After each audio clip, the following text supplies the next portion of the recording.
साहित्य, संस्कृति और सिनेमा, भाग 2। नमस्कार, मैं डॉक्टर वीणा छंगानी। आज हम साहित्य, संस्कृति और सिनेमा के अंतर्गत संस्कृति के बारे में जानेंगे। इस संबंध में भाग 1 और भाग 3 का लिंक इस वीडियो के अंत में आपको दे दिया जाएगा, आप उसमें से देख सकते हैं।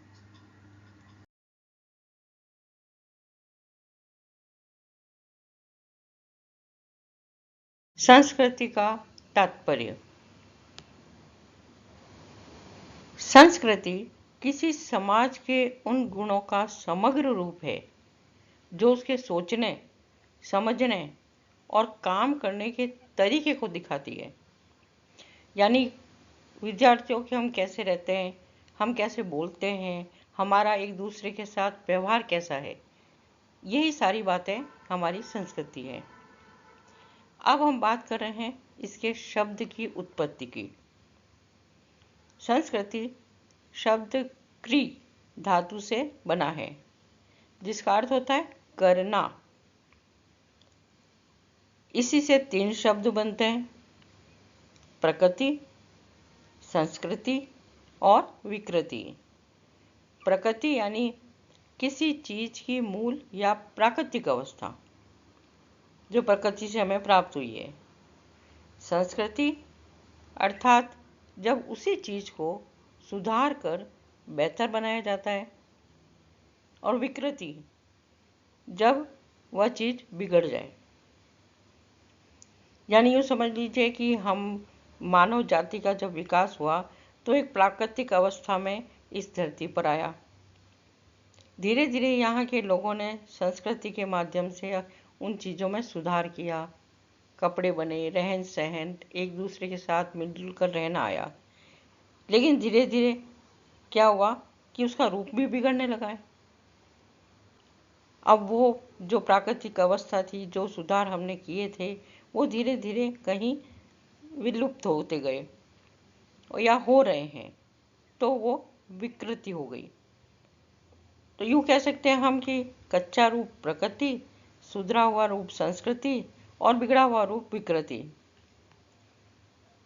सार भी ये समझ लीजिए कि संस्कृति हमें बेहतर इंसान बनाना सिखाती है।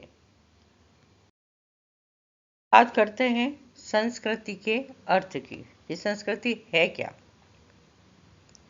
तो अब हम समझते हैं संस्कृति क्या है। संस्कृति किसी समाज के गुणों का समग्र रूप है। समाज के सारे गुण मिला लीजिए, वो संस्कृति है। समूह में साथ साथ जीवन व्यतीत करने के लिए कुछ नियम और विधान की आवश्यकता होती है। ये नियम हमारे आपसी संबंधों, हमारे व्यवहार और क्रियाओं को सही दिशा देते हैं। सामूहिक जीवन जब हम जीते हैं तो सामूहिक जीवन के यही जो नियम है, ये जो व्यवहार प्रणालियां है, ये जो मूल्य है, मानव और आचार विचार हमारी सांस्कृतिक विरासत का हिस्सा होते हैं। मनुष्य ने अपनी आवश्यकताओं को पूरा करने के लिए समय समय पर विविध विधियां, तकनीकें, उपकरण, रीति रिवाज और परंपराएं विकसित की है, जैसा आपको पता ही है। और ये सारी चीज़ें एक पीढ़ी से दूसरी पीढ़ी तक हस्तांतरित होती रहती है। हमारे बुजुर्गों ने, हमारे पूर्वजों ने क्या तकनीक बनाई, क्या विद्या बनाई, क्या रीति रिवाज या परंपराएं विकसित की थी, वो अगली पीढ़ी को देकर जाते हैं। हम अपनी अगली पीढ़ी को देकर जाएंगे। तो इन सभी का समग्र रूप ही संस्कृति कहलाता है। अगर हम आसान शब्दों में बात करें तो संस्कृति वह है जो हमें जीने का तरीका सिखाती है। हम कैसे सोचते हैं, हम कैसे व्यवहार करते हैं और समाज में कैसे रहते हैं। संस्कृति की परिभाषा अलग अलग विद्वानों ने अलग अलग दी है। उनमें से मुख्य परिभाषाएं आपके सामने प्रस्तुत है। रैटफील्ड के अनुसार उन्होंने संस्कृति एक संक्षिप्त परिभाषा देते हुए कहा कि संस्कृति कला और उपकरणों में जाहिर परंपरागत ज्ञान का एक संगठित रूप है जो परंपरा के द्वारा संरक्षित होकर मानव समूह की विशेषता बन जाता है। डॉक्टर दिनकर के अनुसार संस्कृति जीवन का एक तरीका है और यह तरीका सदियों से जमा होकर समाज में छाया रहता है जिसमें हम जन्म लेते हैं। इसी तरह पावेल ने कहा, संस्कृति सीखा हुआ व्यवहार है, जो सीखा जा सके वही संस्कृति है। क्यू खान के अनुसार एक समाज विशेष के सदस्यों द्वारा ग्रहण किए गए एक जीवन का ढंग ही संस्कृति है। और फेयर चाइल्ड के अनुसार प्रतीकों द्वारा सामाजिक रूप से प्राप्त एवं संचारित सभी व्यवहार प्रतिमाओं के लिए सामूहिक नाम संस्कृति है। तो ये संस्कृति की विभिन्न परिभाषाएं और भी बहुत सारी परिभाषाएं हैं, लेकिन ये परिभाषाएं मुख्य रूप से आपको प्रस्तुत की गई है। अब हम बात करेंगे संस्कृति की विशेषताओं की। देखिए, संस्कृति की विशेषताएं वैसे तो परिभाषाओं में और तात्पर्य और अर्थ में काफ़ी कुछ समझ में आ ही गई होगी, लेकिन अगर हमको बिंदुवार लें तो करीबन 15 बिंदु बनते हैं, जो इस प्रकार हैं। छोटी छोटी बिंदु हैं, आप आराम से इसको याद रख सकते हैं। पहला, संस्कृति समाज से संबंधित होती है, पता ही है। संस्कृति में क्योंकि वो समाज से संबंधित है तो संस्कृति में सामाजिक गुण पाया जाता है। तीसरा, संस्कृति सीखी जाती है, जन्म से लेके नहीं आया। पहले वो प्राकृतिक अवस्था में थे हम, धीरे धीरे हमने उसमें सुधार किया और संस्कृति हमने अपनी बनाई, तो संस्कृति सीखी जाती है। चौथा, जैसे जैसे हम संस्कृति सीखते हैं वैसे वैसे हमारी ये संस्कृति विकसित होती है, तो संस्कृति सीखने से विकसित होती है।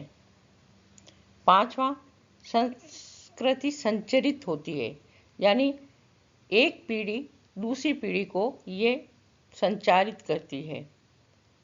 पहली पीढ़ी दूसरी पीढ़ी को देती है और दूसरी पीढ़ी आगे अपने आने वाली पीढ़ियों को अपनी संस्कृति से अवगत कराते हैं। छठा, संस्कृति मानव आवश्यकताओं की पूर्ति करती है, यानी मनुष्य को एक दूसरे की सहायता की जरूरत होती है और ये संस्कृति व्यवहार सिखाती है, आपसी भाईचारा सिखाती है, मानव व्यवहार सिखाती है और जो मानव की मूल्य आवश्यकताएं होती है, भावनात्मक आवश्यकताएं होती है, वो इन संस्कृति के द्वारा पूर्ण होती रहती है। सातवां, संस्कृति मानवीय होती है, मानवता होती है उसमें। अगर संस्कृति में कहीं अमानवीयता आ गई तो वो विकृति के रूप में चली जाएगी। जैसे आपने पहले स्लाइड्स में सुना था कि संस्कृति प्राकृतिक अवस्था में आती है, फिर उसमें सुधार होता है और जब वो बिगाड़ होने लगता है तो वो संस्कृति विकृति हो जाती है। तो संस्कृति में मानवीय होती है, मानवीयता होती है। आठवां, संस्कृति समूह के लिए आदर्श होती है। एक कहते हैं ना, एक अकेला चना भार नहीं भोंक सकता। एक समूह के रूप में लोग मिलते हैं, एक अपनी संस्कृति बनाते हैं और उस संस्कृति के आदर्शों को अपनाकर आगे बढ़ते हैं, ये होती है संस्कृति। नवा पॉइंट है सामाजिक विरासत। हमें समाज से क्या मिलता है? हमें समाज से कोई धन दौलत ऐसा कुछ नहीं मिलता, वो तो पारिवारिक उससे मिलता रहता है, लेकिन समाज की विरासत क्या है? समाज की विरासत ये संस्कृति है। हम जिस समाज में रहते हैं, अगर हम सुसंस्कृत समाज में रहते हैं तो हमें अच्छी संस्कृति मिलती है। अगर हमें कहीं ऐसी जगह जाना पड़ गया, रहना पड़ गया जहाँ कोई विशेष संस्कृति नहीं है, तो वो विकृति बनकर हमें परेशान करेगी। तो सामाजिक विरासत है ये संस्कृति, ठीक है ना। 10वां, संस्कृति मानव समाज का सार है। मानव है तो संस्कृति है, ये कहीं पशुओं में नहीं होती। पशुओं में कोई ऐसी संस्कृति नहीं होती जो हम अपने मानव समाज में देखते हैं। जो हमें अपने को विरासत में मिली है वो हमें मानव समाज में मिलती है। 11वां, संस्कृति भौतिक व अभौतिक दोनों ही होती है। संस्कृति के माध्यम से जो भी भौतिक चीजें हैं, इमारतें हैं, या हमारे रहने की जगह है, या हमारा अचल संपत्तियां हैं, और अभौतिक जो हमें वही व्यवहार के अनुसार जो मिलती है, अभौतिक जो जरूरी नहीं है कि भौतिक हो, वो दोनों प्रकार की मिलती है हमको संस्कृति। 12वां, संस्कृति में सबसे बड़ा जो गुण है वो है एकीकृत होने का गुण होता है। सबको मेल जोड़ रख के एक साथ रखने का गुण होता है।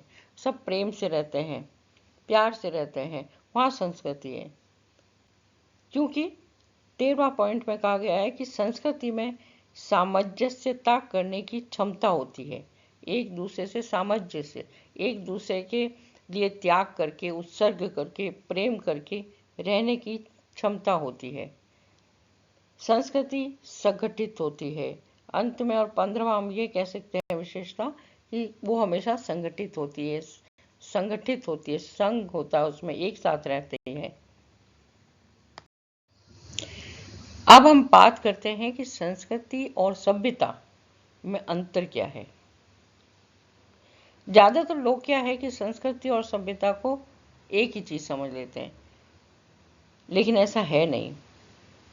संस्कृति से आशय चिंतन और कलात्मक सर्जन की उन क्रियाओं से है जो मानव जीवन के लिए प्रत्यक्ष उपयोगी न होते हुए भी उसे समृद्ध बनाती है। वह मानव प्राणी को मनुष्य बनाती है, यानी उसमें मनुष्यत्व के गुण आते हैं। मानव तो आ गया, प्रकृति के जीवन से मानव आ गया, लेकिन संस्कृति उसको इंसान बनाती है, मनुष्य बनाती है। इसी कारण संस्कृति को मानव समाज का सर्वश्रेष्ठ गुण माना जाता है। मानव समाज में सबसे बड़ा गुण क्या है? सब कुछ है उसमें, बुद्धि है और भी क्रिया करने की उसमें क्षमता है, लेकिन सबसे बड़ा गुण है संस्कृति, क्योंकि मानव की सर्वोत्तम उपलब्धि है ये संस्कृति। और सभ्यता से तात्पर्य उन आविष्कारों, उत्पादन साधनों, सामाजिक और राजनीतिक संस्थाओं में समझा जाता है जिनके द्वारा मानव जीवन का मार्ग सरल, सुलभ और स्वतंत्र बनता है। जब मानव यहाँ रहने आया, धीरे धीरे अपनी उसने संस्कृति विकसित की, एक साथ रहा, व्यवहार अच्छा हुआ, सब कुछ हो गया। लेकिन सभ्यता जैसे मोहनजोदड़ो की सभ्यता या कोई भी सभ्यता जैसे आगे बढ़ी, तो कैसे बढ़ी कि उसको अपनी आवश्यकताओं के लिए आविष्कार किए। कहते ना, आवश्यकता आविष्कार की जननी है। जैसे जैसे उसे आवश्यकताएं पड़ी, वो आविष्कार करता गया, उत्पादन करता गया, अपने साधन बनाता गया, राजनीतिक और सामाजिक संस्थाओं को बनी और वो समझी गई, और धीरे धीरे मानव का जो जीवन था, जो आदि मानव का जो जीवन था, कितना कठिन था, लेकिन आदि मानव से जो अब आज का मानव हम देख रहे हैं, आज की सभ्यता हम जो देख रहे हैं, वो कितनी सरल, सुलभ और स्वतंत्र बन गई है। ये है संस्कृति और सभ्यता में अंतर। तो साहित्य, संस्कृति और सिनेमा में संस्कृति भाग 2 समाप्त हुआ। भाग 3 के लिए तैयार रहें। धन्यवाद।